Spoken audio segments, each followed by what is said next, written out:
আজকে মাশরুমের এমন একটা রেসিপি বানিয়ে দেখাবো যারা মাশরুম খেতে পছন্দ করো না তাদেরও ভালো লাগবে। ঘি মাশরুম রোস্ট। প্রথমে মাশরুমগুলোকে ভালো করে কেটে নেব, তারপরে একটা মশলা বানিয়ে নেব, যাতে দেব দই, তারপরে দেব রসুন, তারপরে হচ্ছে ধনে, জিরে, হলুদ, নুন, মিষ্টি আর একটু শুকনো লঙ্কা। বেসিক মশলাগুলোকে দিয়ে ভালো করে পেস্ট করে নেবে।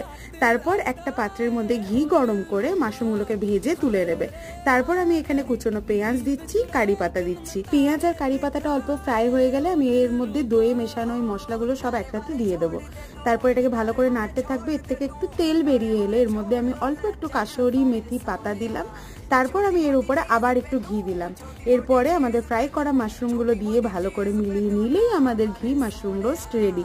এটা ভাতের সাথে বা কোনো পরোটা, রুটি, নান দিয়ে এত অসাধারণ লাগে, একবার কিন্তু ঘরে অবশ্যই ট্রাই করো।